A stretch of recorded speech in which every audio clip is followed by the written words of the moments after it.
All right, we got one more day before we leave for Connecticut. I'm driving the Evo up to Connecticut. We're gonna start off the video with a shock factor.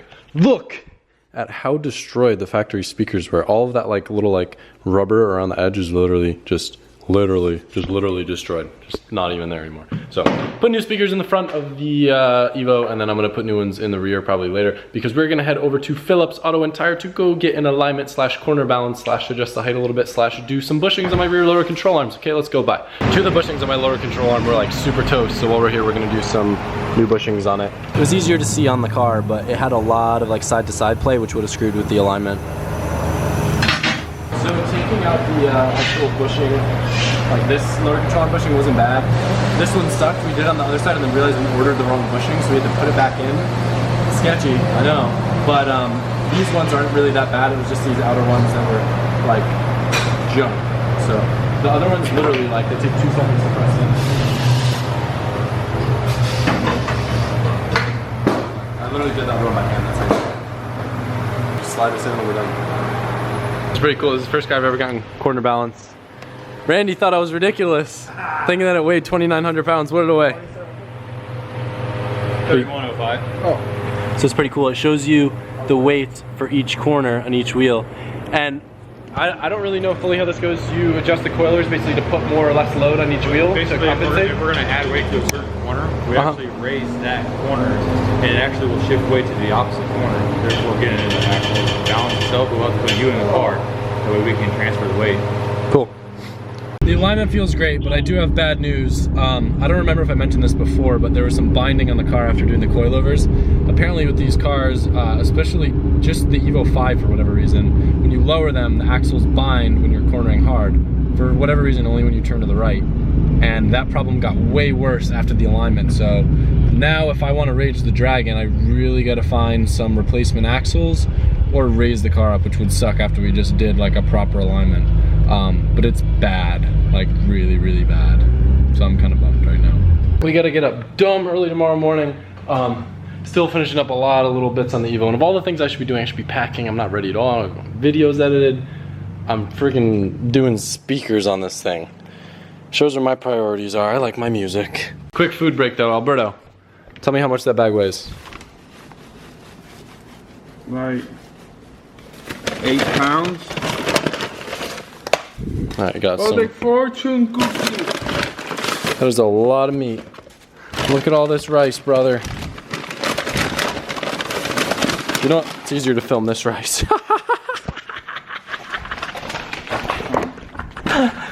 I'm gonna give you guys a quick update to end this video on the Evo. It's been a frantic rush, haven't got much sleep. Gotta leave right now bright and early to head up to Tail the Dragon, which is exciting. Gonna rip it with the Evo. I had to unfortunately raise it this much, about 1.5 inches, just to get it so the axles wouldn't bind while turning and take out some of that camber that we just had. So that kind of sucks. But I measured all the adjustments, so it should be easy to put it back to where it is once I get shorter axles. People like to use Evo 6 axles in these, but we can't just get those stateside because we didn't have Evo 6s. So anyway, we got the new intake setup in now that the battery's in the trunk. I'll show you guys that real quick. Looks pretty clean. It's tucked in right in there with a nice little battery box. I changed out all the speakers like I told you. What I'm pretty stoked about too is I came up with the idea to put the gauge down here. I just kind of wanted it just not in your face and just kind of subtle. And Alberto actually said it was very easy to just put right there. So that's that. Now we are gonna head up to Tail the Dragon. Wish me luck. I'm hungry, sick, and tired, and I'm ready to go. Bye, see you tomorrow. All right guys, we're starting off this video pretty cool. Probably won't recognize where we are because we're normally here during the day. But behind me is, what's this place called? Like Deal's Motorcycle Gap or something like that? We're at the Tail of the Dragon, and we just raged this whole entire place with the Evo 5. Does it get more JDM than literally Midnight Touge with the Evo 5? How was that, Tommy? Was it cool? That was really cool. So The video was supposed to start tomorrow with like driving with Aziz and stuff, but me and Tommy was like, ah, let's just go for a little rage. So I'm gonna put the GoPro in the windshield and we're gonna have some fun. We're not really driving that hard, but it's really, really nice. I've never driven here at night. There's no one on the road. There are no motorcycles. You can see headlights if anyone's coming. So you can just kind of like enjoy yourself. You don't have to worry about staying on your side of the line like as much. I don't know if people are gonna give me a hard time about that or not, but I feel like because it's nighttime, it's okay in certain areas. Like, you know, and like if you're paying attention to the driving, I'm like looking out for other stuff, so we got it covered. It's fun though. This car rips. Oh, I guess I have some bad news for you guys. Well, I'll just start off with one thing. The clutch is slipping. I found that out in fourth, so I turned the boost down. So hopefully it'll last the rest of the trip. But yeah, let's pop the GoPro and let's go for a rip.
High speeds right now, I think because the front end is so high, it feels a little bit light.